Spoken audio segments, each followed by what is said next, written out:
Good morning জানাই। আর আরেকটি নতুন ব্লগে তোমাদেরকে অনেক অনেক স্বাগত। অনেক দিন বাদে তোমাদের সামনে নিয়ে এলাম নতুন ব্লগ।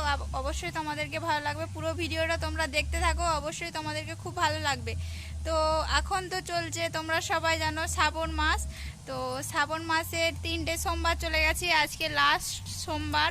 তো আমাদের বাড়িতে হচ্ছে শিব ঠাকুর আছে, সেইটাই এখন আমি জল ঢালবো। তো গিয়েছিলাম আমরা রসকুণ্ডু তার মানে জল ঢালতে, তো বাবার মাথায় জল ঢালতে। সেখানে তো পারিনি, মোর দুয়ারেই তো জল ঢেলে দিয়ে আসছি, বাবার দুয়ারেই জল ঢেলে দিয়ে আসছি। তো চলো আমার বাড়িতে তো শিব আছে, সেই শিবেরই জল ঢালবো, শিবের মাথায় জল ঢালবো, তোমাদেরকে সেইটাই শেয়ার করব। আর সেখানের কিছু তোমাদের সঙ্গে শেয়ার করতে পারিনি। আমরা কাল 8টার সময় বেরিয়েছিলাম, সন্ধে 8টায়। তো আজকে জল টল ঢেলে সেখানে পৌঁছেছিলাম প্রায় 3টে বেজে গেছিলো, রাত 3টে। তো আজকে সকালবেলা ফিরেছি 6টার সময়। তো ফিরে তো এখন ঢালবো।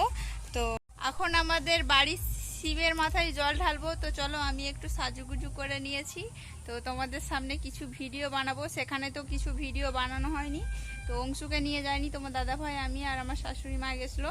তো কিছু সেখানে ভিডিও বানানো হয়নি, কিছু কিছু তুলেছি, শ্যুট করেছি, তোমাদেরকে সেটাও দেখাবো। তো চলো তোমরা পুরো ভিডিওটা দেখতে থাকো।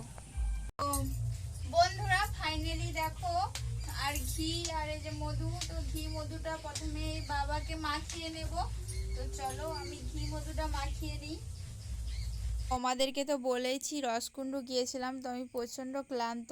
তার মাঝেও সমস্ত কাজ সেরে মানে একটু শুয়ে ফেলেছিলাম, তারপরে উঠে চান টান করে বাবার মন্দির থেকে ফিরে তারপর আমার ঘরে যে শিব বাবা ছিল, তো তাকে একটু স্নান করিয়ে দিলাম। তো তোমাদের সঙ্গে একটু শেয়ার করলাম। তো অবশ্যই কেমন হয়েছে অবশ্যই কমেন্ট করে জানিও। আর অবশ্যই ভিডিওটা ভালো লাগলে অবশ্যই চ্যানেলটা সাবস্ক্রাইবার করে অবশ্যই পাশে দেখো। আমার সকল আমার প্রিয় বন্ধুদেরকে অনুরোধ রইল। তো চলো তোমাদের সঙ্গে কথা বলতে থাকি। তো আমরা গিয়েছিলাম প্রায় সন্ধ্যে 8টার সময় বেরিয়েছিলাম, তো সেখানে ভোর 4টের সময় পৌঁছেছিলাম। এত প্রচণ্ড ভিড়, তো সেইটাই তোমাদের সঙ্গে আজকে শেয়ার করব। আমার এই বাবাকে স্নান করাতে করাতে তো প্রচণ্ড ভিড় ছিল। আর আমরা এবছর জানো তো প্রত্যেক বছর বাবার মন্দিরে গেলে আমরা প্রণাম শিবা খাটি, তো চান করি বাবার পুকুরে। এবছর এমন হয়েছে শরীরগুলো না, তো চান আমরা কেউ করতে পারিনি, আমার শাশুড়ি মা বা আমি আর তোমার দাদাভাই, আমরা 3জন গিয়েছিলাম। কেউ কিন্তু বাবার পুকুরে এবছর স্নান করিনি, আমাদের ভাগ্যে ছিল না, তো ওই জন্য স্নান করতে পারলাম না তো বাবার পুকুরে। নাহলে প্রত্যেক বছরই আমরা এই শ্রাবণ মাসে যেয়ে অবশ্যই স্নান করে তো প্রণাম শিবা খাটি। তো এমন পরিস্থিতি ছিল, প্রণাম শিবা খাটা মানে জলটা তো ঢালতে পেরেছি মোর দুয়ারে, এইটাই আমাদের ভাগ্য।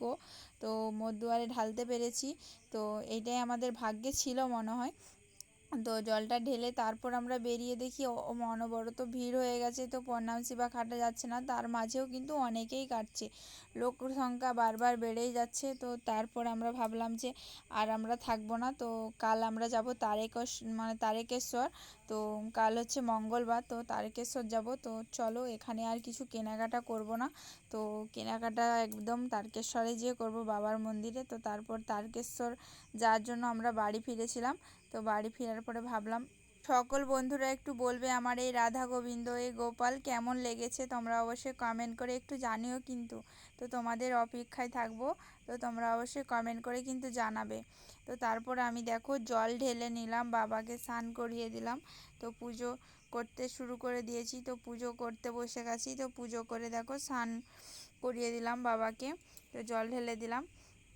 তো জানো তো আজকে অনেকগুলো ভিডিও করেছি তো তোমার দাদা ভাইকে নিয়ে, তো চলো তোমরা সেগুলোও তো দেখতে পাবে অবশ্যই। চলো এবার জল ঢালতে লাগে, আমি দুধ দিয়ে স্নান করাচ্ছি, যাতে আমাদের বাড়িতেই দুধ আছে ওই জন্য বাবাকে দুধ দিয়েই স্নান করিয়ে দিলাম আজকে। তো আজ লাস্ট সোমবার, তো চলো